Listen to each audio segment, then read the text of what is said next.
Hello everyone, good morning and welcome to our channel Ab Padhega India. तो आज है 17 सितंबर और आज के करंट अफेयर के जितने भी मोस्ट इंपॉर्टेंट क्वेश्चन हैं इस वीडियो में डिस्कस करेंगे। तो अगर आप चैनल पर नए हैं तो प्लीज़ चैनल को सब्सक्राइब कर लीजिए, बेल आइकन प्रेस कर लीजिए ताकि आने वाले नए नोटिफिकेशन आप तक पहुँच सके।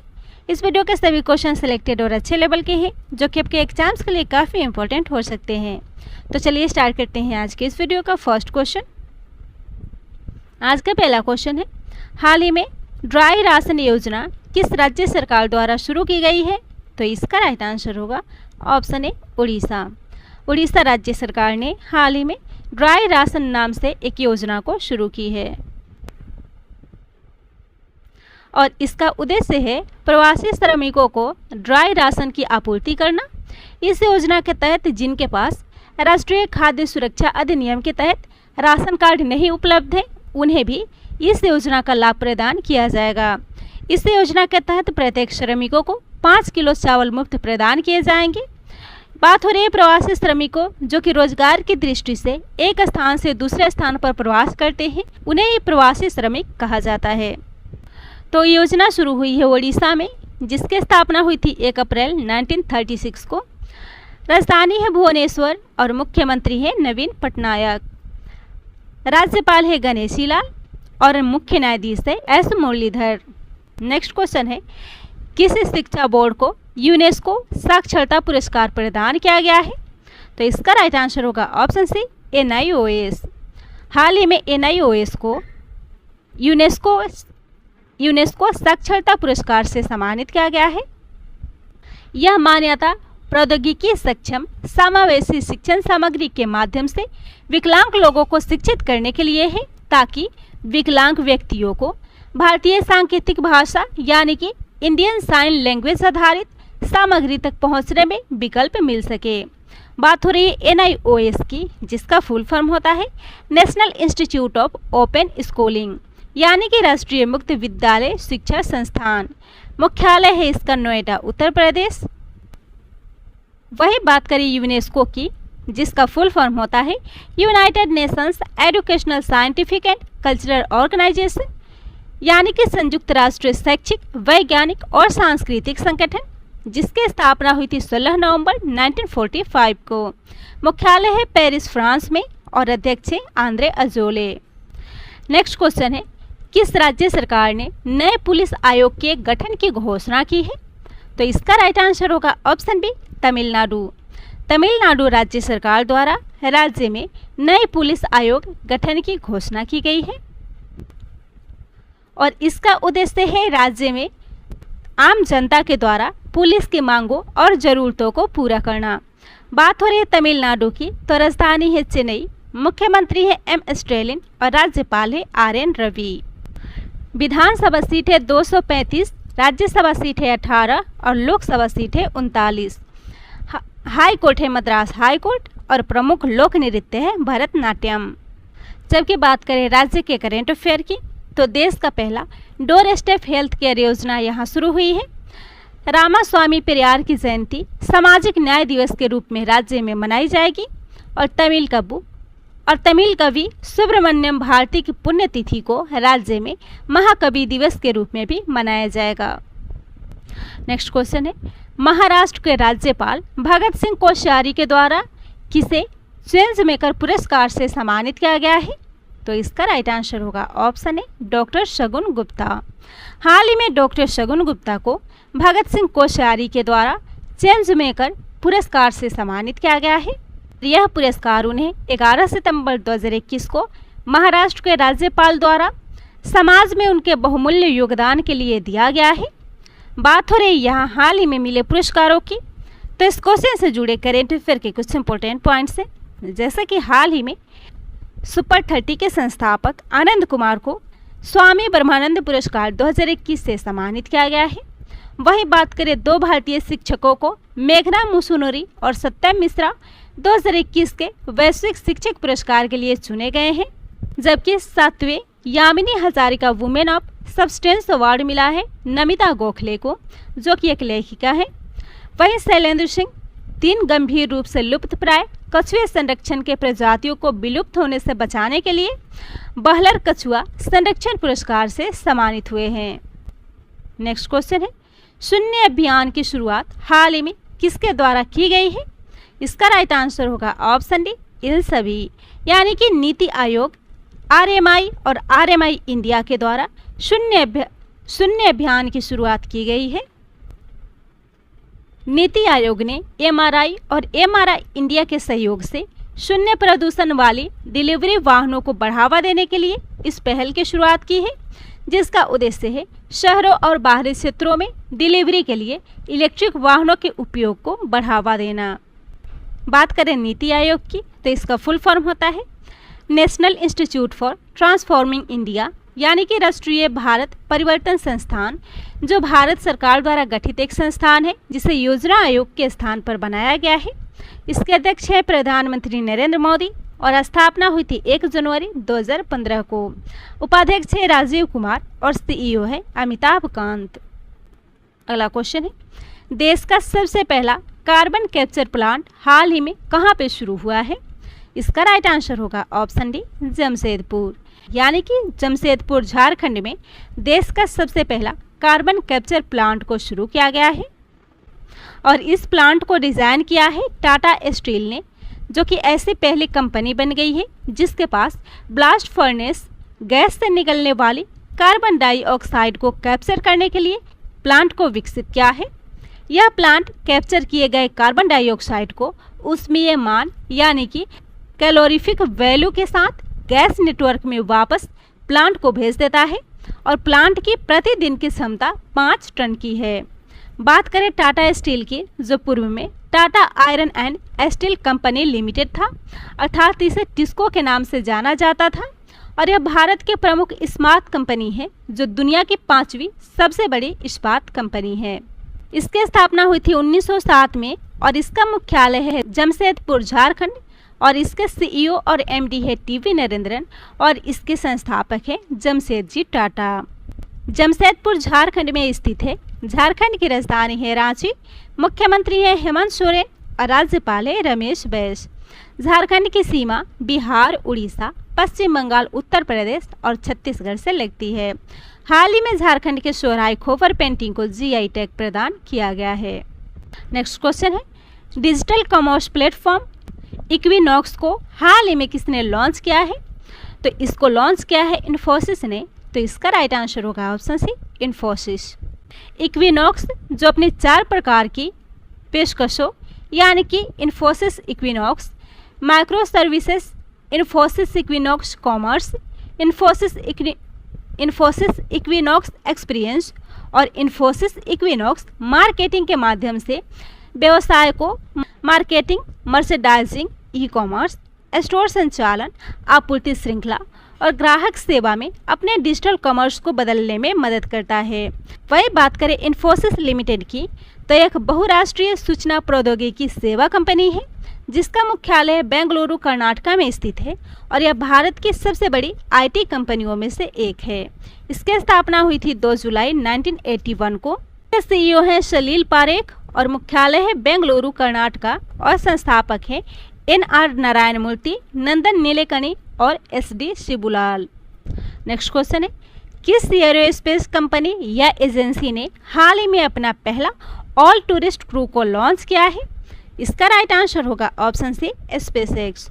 हाल ही में स्पेसएक्स ने अपना पहला ऑल टूरिस्ट क्रू को लॉन्च किया है और यह ऑल टूरिस्ट क्रू में यात्री लगभग 350 मील की ऊंचाई पर कक्षा में 13 फुट चौड़े क्रू ड्रैगन कैप्सूल पर सवार होकर 3 दिन बिताएंगे और इस चालक दल में शामिल हैं 38 वर्षीय अरबपति जारेड इसाकमैन, 29 वर्षीय हेले आर्सेनी, 51 वर्षीय सियान और 42 वर्षीय क्रिस सेम्ब्रोस्की। स्पेसएक्स ने नासा के सहयोग से इसको लॉन्च किया है। तो NASA national aeronautics space agency, जो कि अमेरिका का एक अंतरिक्ष एजेंसी है, इसके अध्यक्ष है बिल नेल्सन। मुख्यालय है वाशिंगटन डीसी, संयुक्त राज्य अमेरिका और स्थापना हुई थी 1 अक्टूबर 1958 को। वही बात करें स्पेसएक्स की, तो संस्थापक और सीईओ हैं एलन मस्क। स्थापना हुई थी 2002 में और इसका मुख्यालय है कैलिफोर्निया, संयुक्त राज्य अमेरिका। नेक्स्ट क्वेश्चन है AI powered road safety project ई रास्ते हाल ही में किसने लॉन्च किया है? तो इसको लॉन्च किया है नितिन गडकरी ने। इसका राइट आंसर होगा ऑप्शन ए नितिन गडकरी। नितिन गडकरी जो केंद्रीय सड़क परिवहन मंत्री हैं और इन्होंने आर्टिफिशियल इंटेलिजेंस आधारित परियोजना ई रास्ते का शुभारंभ किया है, जिसका उद्देश्य है सड़क दुर्घटनाओं को कम करने में मदद करना। ई रास्ते का मतलब प्रौद्योगिकी और इंजीनियरिंग के माध्यम से सड़क सुरक्षा के लिए बुद्धिमान समाधान, intelligent solution for road safety through technology and engineering है। अगला क्वेश्चन है कौन सा देश पहली बार वैश्विक बौद्ध सम्मेलन को आयोजित करेगा? इसका राइट आंसर होगा ऑप्शन बी भारत। भारत जो पहली बार वैश्विक बौद्ध सम्मेलन को आयोजित करेगा और इसका आयोजन 19 से 20 नवंबर 2021 को बिहार के नालंदा में किया जाएगा। भारत, तेलंगाना, सारनाथ, गंगटोक और धर्मशाला, साथ ही विदेशों में जापान, दक्षिण कोरिया, थाईलैंड और कंबोडिया में 4 क्षेत्रीय सम्मेलन भी आयोजित करेगा। इन क्षेत्रीय सम्मेलनों की रिपोर्ट उद्घाटन वैश्विक बौद्ध सम्मेलन में प्रस्तुत की जाएगी। अगला क्वेश्चन है अंतर्राष्ट्रीय ओजोन परत संरक्षण दिवस हाल ही में कब मनाया गया है? तो इस दिवस को मनाया गया है 16 सितंबर को। इसका राइट आंसर होगा ऑप्शन बी 16 सितंबर। ओजोन परत संरक्षण के लिए अंतर्राष्ट्रीय ओजोन दिवस प्रतिवर्ष 16 सितंबर को मनाया जाता है, जिसका उद्देश्य है ओजोन के क्षरण के बारे में लोगों को जागरूकता फैलाना तथा इसे संरक्षित रखने के लिए समाधान खोजना। ओजोन परत जो गैस की एक नाजुक ढाल है और जो पृथ्वी को सूर्य की हानिकारक किरणों से बचाती है और इस प्रकार ग्रह पर जीवन को संरक्षित करने में इसकी महत्वपूर्ण भूमिका है। और इस बार का विषय है Montreal Protocol keeping us our food and vaccines cool, यानी कि मॉन्ट्रियल प्रोटोकॉल हमें हमारे भोजन और टीकों को ठंडा रखना है। तो बात हो रही है सितंबर मंथ के इम्पोर्टेंट डेज की। तो 1 सितंबर को NCERT का 61वां स्थापना दिवस मनाया गया है। 2 सितंबर को विश्व नारियल दिवस, जबकि 5 सितंबर को अंतर्राष्ट्रीय चैरिटी और राष्ट्रीय शिक्षक दिवस मनाया गया है, जबकि 6 से 12 सितंबर तक खाद्य प्रसंस्करण सप्ताह के रूप में मनाया गया है। वहीं 7 सितंबर को international day of clean air for blue skies, 8 सितंबर को अंतर्राष्ट्रीय साक्षरता दिवस, 9 सितंबर को international day to protect education from attack, साथ ही 9 सितंबर को हिमालय दिवस भी मनाया गया है। बात करें 11 सितंबर को तो वर्ल्ड फर्स्ट डे अथवा विश्व प्राथमिक उपचार दिवस, जबकि 14 सितंबर को राष्ट्रीय हिंदी दिवस मनाया गया है। वहीं हाल ही में 15 सितंबर को अंतर्राष्ट्रीय लोकतंत्र दिवस, विश्व लिम्फोमा जागरूकता दिवस और राष्ट्रीय इंजीनियर्स दिवस मनाया गया है। नेक्स्ट क्वेश्चन है किस देश के ब्रेंडन टेलर ने अंतर्राष्ट्रीय क्रिकेट से संन्यास की घोषणा की है?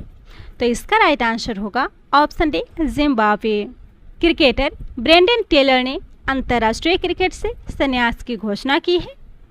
ब्रेंडन टेलर जिम्बाब्वे के पूर्व कप्तान और विकेट कीपर बल्लेबाज हैं, जिन्होंने हाल ही में अंतर्राष्ट्रीय क्रिकेट से संन्यास की घोषणा की है। उन्होंने 13 सितंबर 2021 को आयरलैंड के खिलाफ तीसरा अंतिम एक दिवसीय मैच खेलते हुए इसकी घोषणा की है। उन्होंने 2004 में श्रीलंका के खिलाफ जिम्बाब्वे के लिए अपना पहला वनडे डेब्यू किया था। बात हो रही जिम्बाब्वे गणराज्य की, जिससे पहले दक्षिण रोडेशिया और रोडेशिया गणराज्य और जिम्बाब्वे रोडेशिया के नाम से जाना जाता था। यह अफ्रीकी महाद्वीप के दक्षिणी भाग में जाम्बेजी और लिम्पोपो नदियों के बीच स्थित एक स्थलरूद्ध देश है। इसकी राजधानी है हरारे, राष्ट्रपति हैं एमरसन नंगाग्वा और करेंसी है अमेरिकी डॉलर। वही इस क्वेश्चन में बात हो रही है खिलाड़ियों के अंतर्राष्ट्रीय क्रिकेट से संन्यास लेने की। तो इनसे पहले हाल ही में डेल स्ट्रेन ने, जो कि दाएं हाथ के तेज गेंदबाज हैं, क्रिकेट के सभी प्रारूपों से संन्यास की घोषणा की है। भारतीय ऑलराउंडर क्रिकेटर स्टुअर्ट बिन्नी ने भी क्रिकेट के सभी प्रारूपों से संन्यास की घोषणा की है। साथ ही लसित मलिंगा ने भी अंतर्राष्ट्रीय क्रिकेट से संन्यास की घोषणा की है। नेपाल के पूर्व कप्तान पारस खड्का ने भी अंतर्राष्ट्रीय क्रिकेट से संन्यास की घोषणा की है। साथ ही ऑलराउंडर इसुरु उदाना ने भी अंतर्राष्ट्रीय क्रिकेट से संन्यास की घोषणा की है। नेक्स्ट क्वेश्चन है, SCO शिखर सम्मेलन 2021 की बैठक कब आयोजित की जाएगी? तो इसका राइट आंसर होगा ऑप्शन बी 17 सितंबर 2021 को। और यह SCO शिखर सम्मेलन की 21वीं बैठक होगी जो 17 सितंबर 2021 को तजाकिस्तान की राजधानी दुशांबे में आयोजित की जाएगी, जो कि हाइब्रिड प्रारूप में इसको आयोजित किया जाएगा। इसमें तजाकिस्तान के राष्ट्रपति महामहिम इमोमाली रहमोन इस शिखर सम्मेलन की अध्यक्षता करेंगे। साथ ही विदेश मंत्री डॉक्टर S जयशंकर इस शिखर सम्मेलन में दुशांबे में भारत का प्रतिनिधित्व करेंगे। तो यह बात हो रही SCO यानी कि संघाई सहयोग संगठन की, जो कि यूरेशिया में शांति, सुरक्षा और स्थिरता बनाए रखने के लिए जो संघाई चीन में कजाकिस्तान, किर्गिस्तान, रूस, तजाकिस्तान और उज्बेकिस्तान के साथ चीन के नेताओं ने मिलकर इसकी स्थापना की थी। यह एक राजनीतिक और सुरक्षा समूह है जिसका मुख्यालय बीजिंग है। वर्ष 2017 में इसमें भारत और पाकिस्तान शामिल हुआ था।